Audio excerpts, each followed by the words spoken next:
Assalamualaikum warahmatullahi wabarakatuh. Perkenalkan, nama saya Muhammad Zikra Maulana. Saya dari Universitas Pamulang, dari kelas 03 TPLP 014. Di sini, saya ingin menjelaskan tentang sistem berkas secara global dalam rangka materi perkembangan teknologi komputer, penyimpanan dan pengelolaan data menjadi salah satu aspek terpenting dari sistem operasi. Setiap data yang dibuat, disimpan, atau diakses oleh pengguna harus dikelola dengan cara yang teratur agar mudah ditemukan dan digunakan kembali. Disinilah sistem berkas berperan sebagai komponen utama yang mengatur bagaimana data disimpan, diorganisasi, dan diakses di dalam perangkat penyimpanan seperti hard disk, SSD, maupun flash drive. Penjelasannya di berikut, check it out. Oke, kita langsung masuk ke dasar isinya dulu. Yang pertama, ada pengertian dari sistem berkas. Yang kedua, tujuan. Yang ketiga, komponen sistem berkas. Yang keempat, operasi dasar. Yang kelima, struktur direktori. Yang keenam, alokasi ruang. Yang ketujuh, manajemen ruang. Yang kedelapan, proteksi file. Yang kesembilan, contoh sistem. Dan yang terakhir yaitu kesimpulan. Oke, kita langsung saja masuk ke pengertiannya. Jadi di sini pengertian sistem file atau sistem berkas adalah mekanisme yang digunakan oleh sistem operasi untuk mengatur, menyimpan, dan mengolah data di dalam media penyimpanan seperti hard disk, SSD, atau flash drive. Jadi, tanpa sistem berkas, data hanya berupa kumpulan bit yang tidak memiliki struktur atau makna. Lalu kita langsung ke yang kedua, yaitu tujuan sistem berkas. Nah, di sini tujuan sistem berkas itu ada 4. Yang pertama, menyediakan cara untuk menyimpan dan mengambil data secara efisien. Yang kedua, menjamin keamanan dan keadilan data.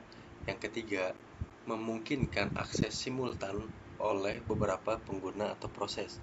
Dan yang keempat, menyediakan abstraksi logis dari perangkat penyimpanan fisik. Apa aja sih komponen sistem berkas? Oke, kita langsung masuk aja. Nah, komponen yang pertama, file berkas, unit dasar penyimpanan data yang berisi informasi. Jenis filenya ada teks, biner, gambar, program, dan lain-lain. Atribut filenya ada nama, ukuran, tipe, tanggal pembuatan, dan hak akses. Yang kedua, directory atau folder. Struktur yang digunakan untuk mengelompokkan file agar mudah dicari dan diatur. Metadata, informasi tentang file atau bukan isi file, misalnya lokasi di disk, waktu modifikasi, dan izin akses. Yang ketiga, ada file control block atau FCB, struktur data internal sistem operasi yang menyimpan atribut file dan lokasi fisiknya di disk. Lalu yang keempat, ada operasi dasar pada sistem berkas. Nah, operasi dasar pada sistem berkas, beberapa operasi umum yang dilakukan oleh sistem operasi terhadap berkas. Contohnya, operasi fungsinya nih. Yang pertama ada create. Create itu membuat berkas baru. Yang kedua ada open, membuka berkas untuk digunakan. Dan ada read, membaca isi berkas. Dan yang write artinya menulis atau menambah isi berkas. Delete untuk menghapus berkas. Close, menutup berkas setelah digunakan. Seek, memindahkan posisi baca atau tulis dalam berkas. Lalu kita akan masuk ke struktur direktori. Nah, struktur direktori itu adalah sistem berkas yang mengatur file dalam bentuk hierarki direktori.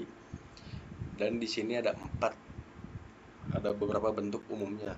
Yang pertama, single level directory. Jadi, semua file disimpan di satu direktori.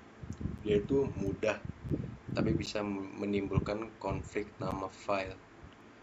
Dan yang kedua, two-level directory. Setiap pengguna punya direktorinya sendiri. Two-level directory itu menghindari konflik antar pengguna. Dan yang ketiga, tree structure directory, atau bisa disebut pohon. Tree itu adalah pohon.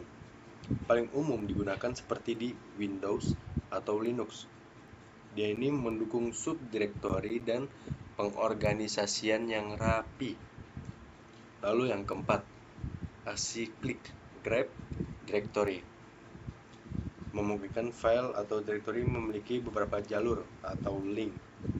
Lalu yang keenam, kita akan masuk ke alokasi ruang penyimpanan.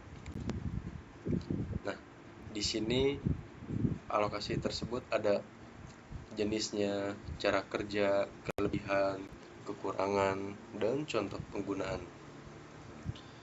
Nah, alokasi itu cara sistem berkas menempatkan file di media penyimpanan. Yang pertama, jenis alokasi contigu atau contiguous allocation. Cara kerjanya, dia simple. File disimpan dalam blok-blok berurutan di disk. Kelebihannya, akses cepat, sekuensial, dan direct. Lalu, kekurangannya menyebabkan fragmentasi eksternal. Contoh penggunaannya, file besar dan tetap seperti video atau arsip. Dan yang kedua, ada berantai atau linked allocation. Cara kerjanya, setiap blok data berisi pointer ke blok berikutnya. Kelebihannya, tidak ada fragmentasi eksternal. Kekurangan, akses acak, lambat. Contoh penggunaannya, file log, teks, atau data berurutan. Lalu ada index atau indexed allocation. Cara kerjanya, setiap file memiliki blok indeks yang menyimpan daftar alamat semua blok datanya. Kelebihannya, mendukung akses langsung direct atau disebut direct access. Kekurangannya, membutuhkan ruang ekstra untuk blok indeks. Contoh penggunaan, sistem file modern seperti NTFS dan ext4. Lalu ada manajemen ruang kosong. Nah, di sini di manajemen ruang kosong itu ada 3. Jadi, manajemen ruang kosong, sistem berkas juga mengatur blok-blok kosong di disk agar efisien digunakan. Yang pertama, bitmap atau bit vector. Dia itu menandai blok yang kosong atau yang terpakai. Dan yang kedua, linked list. Dia itu menghubungkan blok kosong. Dan yang ketiga, grouping atau menyimpan daftar blok kosong di satu tempat. Lalu kita akan masuk ke proteksi dan keamanan file. Proteksi itu cara kerjanya untuk mencegah penyalahgunaan data. Hak aksesnya atau permission, yaitu yang pertama ada read, hanya bisa dibaca, write, hanya bisa diubah, dan execute, bisa dijalankan atau programnya bisa dijalankan. Dan yang keempat ada user authentication, hanya pengguna tertentu yang bisa mengakses. Lalu yang kelima ada enkripsi file, yaitu menjaga kerahasiaan isi file. Lalu yang kesembilan nih, contoh sistem berkas populer.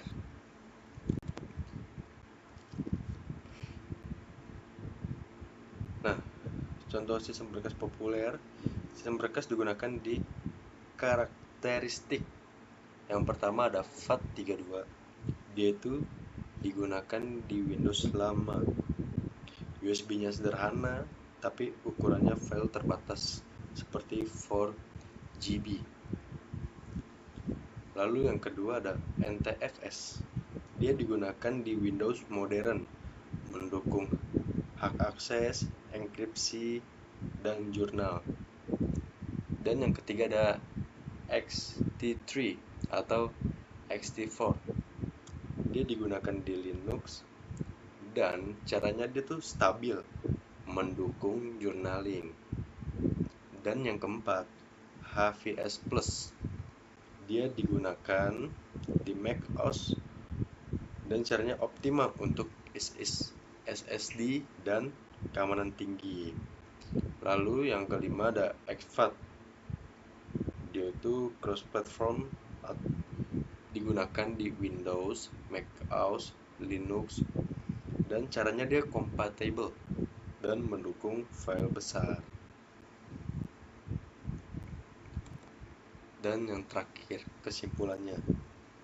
Jadi, kesimpulan sistem berkas itu adalah komponen vital dalam sistem operasi yang menjembatani pengguna dengan perangkat penyimpanan. Ia memastikan data tersimpan teratur, aman, dan dapat diakses kembali dengan mudah. Jadi gitu. Dari materi yang telah saya jelaskan, dapat disimpulkan bahwa sistem berkas merupakan komponen vital dalam sistem operasi yang bertanggung jawab mengatur penyimpanan, pengelolaan, serta pengaksesan data secara terstruktur. Tanpa adanya sistem berkas, data yang tersimpan di perangkat hanya akan berupa kumpulan bit yang tidak bermakna dan sulit diakses. Jadi, pemahaman tentang cara kerja sistem berkas sangat penting bagi praktisi teknologi informasi atau mahasiswa seperti saya, agar mampu memahami bagaimana data dikelola di tingkat sistem operasi dan bagaimana hal tersebut memengaruhi kinerja serta keamanan komputer secara keseluruhan. Wassalamualaikum warahmatullahi wabarakatuh.